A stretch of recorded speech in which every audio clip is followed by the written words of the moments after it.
thing about mass tort, unlike PI, is that it's a lottery.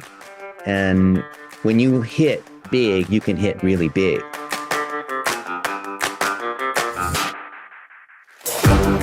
How are you doing? I'm doing good. I'm with Roger Wakefield today in Dallas. Okay, very nice. So think about how we can roll this out. All of our plumbing friends, all of our, Leeds Bridge friends, all of these guys, All together. The elephant in the room. How do we get more Daniels, right? And training up more Daniels doesn't take anything away from you, in case that might be what's holding you back from, Yeah. I don't know if you have any thoughts to share on the system that, I can't remember what Josh is talking about. Because if we have... Yeah, I've shared a bunch of thoughts on that. Yeah, I see that thread, and I want to automate stuff, but not from a pure engineering only kind of view. Like Josh wants to do stuff cool, independent of whether it actually... What I'm trying to do is avoid Josh spending months and months working in... Hey, Quinn. How's it going? How you guys doing? Evan and I here, and then we just check with Matt. I think I forwarded him the invite, but we can just go and get started. I let Matt and David know if they want to join. Well, we have, I think, officially decided to create a law firm. Oh, good. To do mass torts. So, yeah, we don't have enough rules in Arizona on ownership where you don't have to be a partner anymore? I'm not sure the rules around that. Hey, Matt. You made it. Hey, guys. Well, there's Matt there. He is the guy that's kind of going to be running it. Good. Well, we know a lot about mass tort and using social to drive leads. Let me see if I can explain exactly our plan, and then Matt can jump in and correct me if I get anything wrong. But essentially, we are going to focus specifically on mass tort and mass arbitration. We're very, very early stages, so we haven't really decided on a name yet and a brand, but it will be a law firm, is how we position ourselves. And I think the goal is to jump in on many of the pending and even upcoming lawsuits that are in this space already. So I don't think our intention is to reinvent the wheel here. Our intention is to figure out what works and to continue to do that. Okay. I think that's right. Yeah. So why don't I flip it over to you, Dennis? And our intention also, I will say, is not to do in-house advertising. Again, at least in the short term. Long term, we may consider it and adapt and evolve and those kinds of things. But we don't really have any experience in this. So at this point, we're looking for partners who can help us do it. Yep. So if you Google me, you'll see what we've done with Ali Awad and Daryl Isaacs and other folks, where when there's the, Roundup weed killer or, the coal mine that has the, leaking chemicals or whatever it is, or the what's that thing in Houston where all these people like trampled each other, Oh, the big concert. Yeah, those ones. So all the popular ones. There's many ways, of course, to do mass tort, but the one that we know about, which I can show you the stats on, which are super effective, is using TikTok and Facebook, where we say, hey, do you live in such and such, and do you have cancer, whatever, and maybe whatever it is, then we can help you. File a claim. And yes, there's money, because all the questions around mass tort are around like, how much do I get paid? And how do I file a claim? And social media is the easiest way to reach them, because of either geo-targeting is the easiest one, because they live in that town where the chemical plant or the river leaked, the stuff got spilled or, whatever happened. And that way you don't have to do, PPC on mesothelioma or those ridiculous terms that are like $500 a click, right? So I know there's many ways to drive leads. Obviously, there's the SEO angle too, which we know about. But the easiest way is using social media ads. Every time there's some kind of event where there's, I hate to say it, but like, a mass shooting or, one of these kinds of things, then we can run our ads. The issue is not, can we run leads for cheap in our experience, but it's, can we screen these people, because social media leads tend to be garbage, right? But if you can filter through the garbage with a team of VAs or call center people, and that's why the PIs are so good at that, because they already have their call centers. So we love to drive the leads, but we don't manage the call centers and talk to these people. And the whole thing about PI is, oh, were you injured? Do you have insurance? What happened? VAs basically do that. Those are called intake VAs, right? So interestingly enough, Dennis, we are working on and engaging with, and we've already built a prototype of a virtual AI agent Okay. that if you're on Facebook, no joke, and you fill out the form fill with your name and your phone number and whatnot, it triggers our technology to call that person on a pre-manufactured script. It will literally ask all of the intake questions. Right. Right. And then does it sound human? Is the AI good enough now? I've seen close ones. It's virtually unbelievable. And it doesn't have all the delays, right? We're working on a few of what we call the latency, but it even has like multiple responses that are programmed to make sense with the questions that are being asked, right? Killer. I mean, yeah, it's a whole VA thing, huh? So literally, you do not need to pay a person. And if you fill that form fill out on TikTok or Instagram or whatever, we can program it to call that person instantly. Wow. They call the person, it goes through the questions. Yeah. Right. We already built this for like a Verizon case sample. Right. So it goes through and it says, hey, when did you have Verizon? You know, it asks all these questions and then it takes that packet of information and it pumps it back into HubSpot. And we have a complete file of the whole thing and not one person touched it. Wow. And that's working. And people aren't saying that's weird, or people aren't saying I'm talking to a robot or whatever. No, it's very conversational. I mean, we're kind of like clowning around with it a little bit to be, hey, you know, we want to make this really efficient and cool. We're technology. Can I test it? Can I be a fake lead and fill out the form and have it? I've so many friends have shown me their AI agents, and most of them, the latency is ridiculously bad. Yeah, no, this is actually really good. And we're still in kind of refinement stage right now. So we're not necessarily ready for this particular instance prime time. But we suspect within probably the next 30 days, we'll have this thing completely humming, and it's a game changer, like literal game changer. No, really. I mean, you say it, but it is. I was a keynote speaker at Ali Awad's Mass Tort, conference thing, and it was all about AI. That was the thing that all the lawyers were afraid of. But I haven't seen anybody have this. It'll actually do text too. Okay.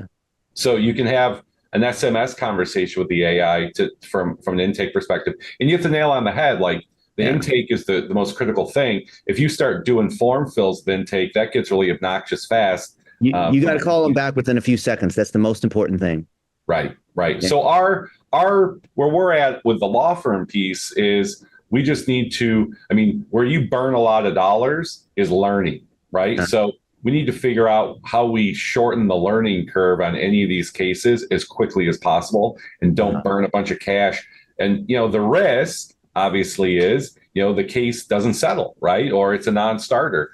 So, we've invested a ton of money to do that, and the thing doesn't happen. So cost per acquisition, specifically, like the mass tort case is a little different than with a mass ARB case, right? Where the dollars are just way less expensive. The payouts are, $50, where a mass tort, the payout could be 20 grand. Yeah. But you have to wait 5 years or 10, however long. Right. The mass ARB stuff typically settles, and it's pretty quick. But mass tort, though, you have to have deep pockets to finance all the lead gen until you get paid, or you have to go to basically another company that charges you ridiculous interest rates on that. Or a blend of both. But Dennis, you're right on everything you're saying. I've gone through this nonsense and it's painful. Yeah. There's one guy I know that has, if not all the answers, most of them, and that's Dennis and his team, right? So. We just made the most mistakes. That's all. Exactly. Isn't that the best way to learn, right? Yeah. So the ad side. So, okay. So for mass tort, there's so many things like, America's like lawsuit happy. So have you decided which category of mass tort you want to go after? No, we're gonna have a portfolio of cases that we're pursuing at any given time. We haven't picked yet the exact cases, but we're going to be looking at cases that are sort of the end of the life cycle, where there's more going to be sooner payouts, but presumably more difficult to acquire, more costly to acquire, and they're also going to be looking at some of the newer long shot ones that we know may or may not pay, but as long as we can get leads nice and cheap, we'll build a portfolio of them. But it's going to be constantly changing. And I guess I'm new to the conversation, so I just love to hear what you guys have been doing in the space and what you've had success with and what things you can do. Here, it's really easy. I'm going to tell you all our secrets, okay? Because David and I have been friends forever. Matt, I'd love to hear what you think, but so people have tried to be so sophisticated in this, especially personal injury attorneys. They have this whole like, if they're making content, it's like they're arguing before the judge. And there's a certain level of like MBA, Harvard trained sort of talk. That's the exact opposite of what works. What works is some dude making a selfie and just saying, hey, were you injured? Like being very specific. I have the scripts too for a whole bunch of them, and I'll show you. They're so simple. Hey, do you live in so-and-so and were you injured in this particular way? I think maybe we can help, right? Let's see whether you can file a claim. Just very simple stuff. Like basically the first sentence, just some dude talking on their cell phone, like, hey, do you live in such and such? And do you use this product? Kind of like what you see on the late night TV infomercial tort ones, except even simpler, and where it doesn't look like some dude who's a salesperson. It's just like some random black girl. She's at the mall, right? It makes it, they cannot, like, we want to do the exact opposite of what a sophisticated Harvard trained lawyer would do. That's what it is. But the sound has to be, I agree. that's one thing that has to be professional. Like it has to have good sound, but people don't notice that part. And then we make lots and lots of them, put them on TikTok. Now, you know that PI is not allowed on TikTok, right? I did not know that. Not allowed. I'm not surprised. So what we do is we register as an insurance company. And there's a couple other ways. You cannot register. If you register as a law firm, you will get kicked off for paid ads. And that's well known. Like, look at what all the PIs are saying. Oh, I tried what Dennis said about TikTok. I got, my account got shut down. Yeah, it did, because there's one thing I didn't tell you, which I'm telling you, but I'm not telling anyone else. Yeah. So you do that. So can you get like banned though, or you can't get back on, or you just create? There's all kinds of stuff. Like I've literally had 1,000 conversations. Like, oh, like I literally had 3 of them today. Oh, my Google account got banned, and then I tried to make a new one, and then they caught me on that one because I was using the same IP address or computer or credit card. There's this whole triangulation where they, and that's called circumvention, right? Because what happens to spammers, they just roll through all these accounts and then they just keep making more accounts. And so Google's basically trying to, same with Facebook, same with TikTok. They all use the same methodology for spammers because they just, there's a whole black market. It's like $100 for a fresh, Google ad account that hasn't, whatever, that whole kind of thing. Yep. So we need a bunch of short selfie kind of videos. We put them into a folder, one for each kind of case we're going after. And then the beauty on TikTok, which kind of is true on Facebook, is the algorithm, based on the nature of who's engaging and based on what we're saying, we'll start to target. So we're not targeting people who, have lived in a house with asbestos from the 1970s. Right? It's not about targeting anymore. It's about the content. The content is the targeting. And our best-selling book on social media on Amazon is actually about that. It's on TikTok and how the content is the targeting and based on who's engaging and whatnot. And that's all the social media advertising moving this way, even searches too, because of, hiding all the data and privacy and Chrome and, all that kind of stuff, GDPR, all that stuff. So we just need to have people talking about the thing that we want. And imagine like these 2 women that are talking on the couch, like, hey, Matt, do you, or whatever, Sally, are you feeling regular? What, are you, how do you feel about, they're having this trusted friend conversation about whatever the thing is, right? Yeah. But it needs to look like it was captured on TikTok, not the professional, like the drug companies like to do this, where it's like this perfect old couple and they're they're riding bicycles and they're picking flowers and, obviously rocks and shit in a lake. Yep. Yeah. And then they're hugging the grandson who's perfect and everything's, this light is wonderful. Like the exact opposite of that. Yeah. Yeah. Your doctor about Januvia. Yeah. So so you guys have been obviously in this space a long time? We do a lot of lead gen. We've been doing it since the beginning of the internet. That's cool. Yeah. Since when I had hair.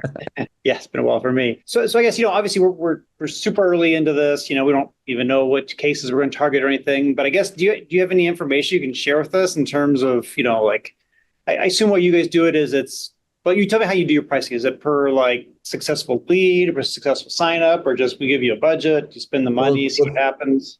Well, David has us on a retainer, although, it'd be really nice. I met someone at dinner a couple months ago and she got a $3 billion settlement. Because that's how it works in mass tort, right? You're like, everyone's waiting for the number to come and then you can cash in all your chips when the number comes, right?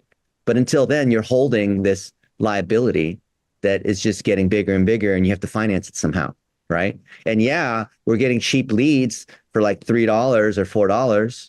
Once they're qualified and the AI or VA or whatever, maybe it ends up being $10. So, you're racking up all these things for $10 that you hope at one point you're going to be able to cash in for a much, much bigger number. But that's the whole gamble of mass tort, as you know. Yeah. So I think the biggest part, which David has an answer for, it sounds like, is the whole intake. And then the second biggest part is the financing. So what I would love is if there's a way we can win together where, we get our retainer or whatever along the way. And then if there's a big jackpot, then we can get a little piece of that. And with the rules in Arizona on law firm ownership, where non-partners, non-lawyers can be partners, that means marketing companies, as you've seen in the last year, have jumped into the legal space. So it is now legal. Now, I know the way other law firms, they're lawyers. They know how to find tricks. They have been able to pay their marketing partners basically a commission, even though the way it's legally worded or whatever, but they found a way around it, but they're basically paying a commission. Okay. So yep. I would love to find a way where if this new law firm wins, we get paid a piece of it, but only if we win. And clearly it comes from, us running these ads and that kind of thing. Is it trade-off from our side that we would get, lower cost services from you for that? Or yeah, of course. The beauty of a retainer is it's just a basic retainer. And, with mass tort, for several components, you have to spend a fair amount of money, right? And for advertising, as Daniel knows, because he's the optimization expert, as we spend more, the system learns more. It's actually easier to win when you spend more. Dennis, what would you say is like the minimum barrier of entry in terms of spend to get through the learning phase? Well, generating leads, and if you're spending a couple thousand a week, that should be plenty. Yeah. But then it goes back to, well, who are we targeting and how big is the issue? Right. What is the thing about? Is it freaking the airbag is not deploying, or the stuff's in the water, right? What is how many people are? What's the available market, right? I mean, there's a big difference between people that were at Camp Lejeune versus kids that were affected by Tylenol that have autism. Yeah. And fundamentally, if you have a Verizon cell phone, right? I mean, right. There's a huge available market differentiator on those particular ones. And the payouts are fundamentally less too, right? Yeah. The Verizon thing, there's a bazillion people out there with Verizon cell phones. So, but you might make $50 a head, where the Camp Lejeune might be 200,000 or whatever, right? Exactly. I think you answered your own question there. Yeah. Because we're going to want, like I said, we're going to want to get cases that are sort of early stage and high risk, high reward, though. And we also want to figure out ways that we can cost effectively grab, like, vaginal mesh and Camp Lejeune, some of those ones that, are just almost a certain payout if the clients, fit with the bucket. If you pay out quickly, it's sort of kind of balancing those. I mean, are you guys finding, you made the comment early on that you spent $500 to get, I can't remember which one it was, mesothelioma or something, but that can still be a good spend, though. I mean, on some of those cases, if as long as you're getting the right clients and the payouts are fast. Yeah. Well, obviously, the more valuable they are, the benchmark is how much does it cost on PPC, which gives us a general idea of the competition and market and volume against it, right? Yeah. But are you guys doing a lot of PPC, though? What's that?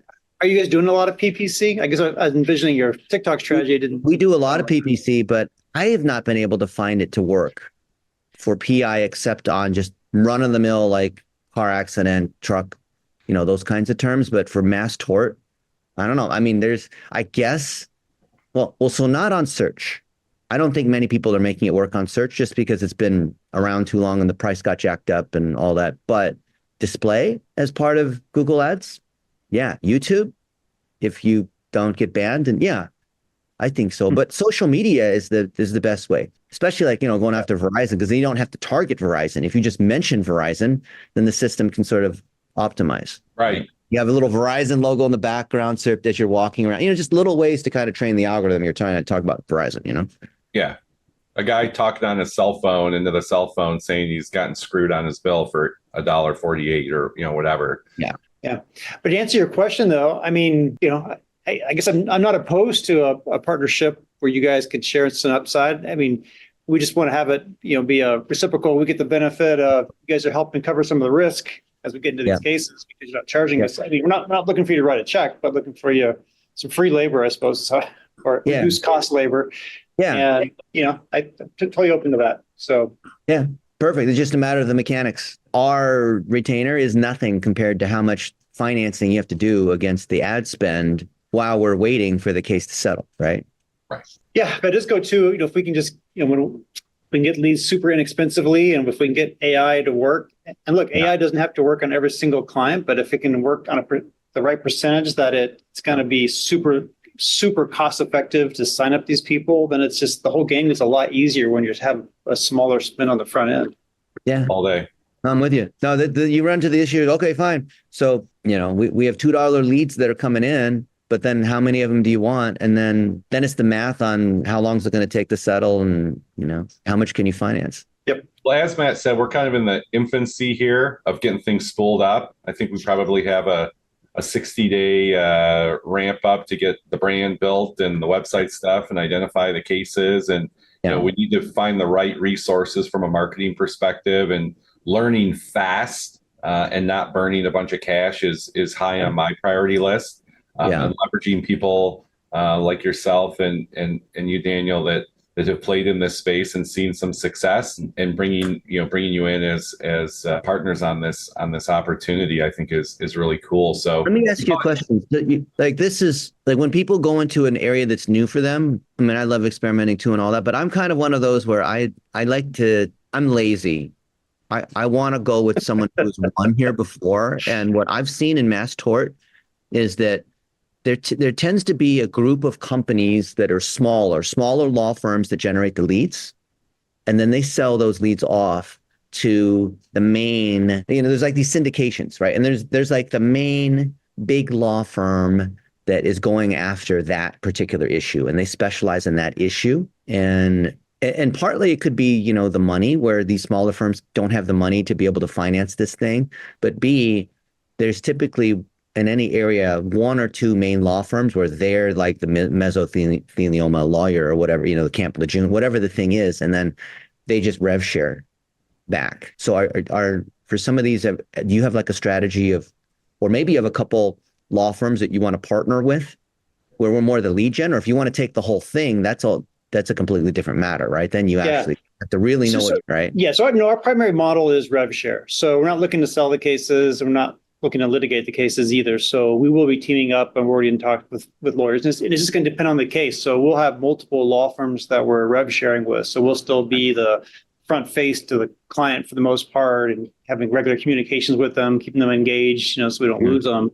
But we'll have a different firm that will be the litigator. Now, on the cases that are more, like towards the end of the life, or it's just a matter of filing a claim, then we don't share that with anybody other than whatever the setup is for the settled case. Basically, going to be a sales and marketing machine that's a law firm, so it gives us a little more flexibility on what we can do. Like I said, we're looking more to hold the cases, not sell the cases. Okay, so you're not trying to be the 1-800-Flowers of mass tort. Well, if it could be, I don't know. No, but I mean, to be big, yes, but you understand, like 1-800-Flowers, it's just doesn't do anything for the florist, like that florist, right? Yeah, they're an aggregator. Yeah, exactly. That's right. So we wouldn't be that. Your analogy, I guess, we're still, making sure the flowers are getting delivered, but we have somebody else, packaging the flowers.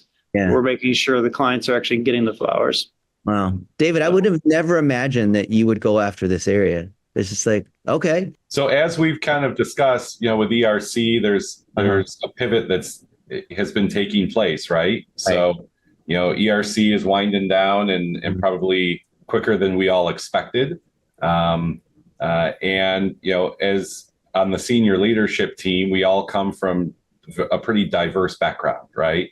So we have Matt, who's been in he's a lawyer and has been in this space before. We have some guys that have been in the tax and CPA space. So we've gotten into that space as well. Myself comes from the employee benefits space. So, we have a retail benefits agency that we're spooling up. So, we're kind of making the pivot into kind of a multitude of different businesses that we believe are going to have, sustainability and we have the ability to make some investments and make some bets to make that happen. And that's what we're pretty excited about. And, the other one is this AI technology, which is, what another business we're spooling up. That's in-house. Yeah.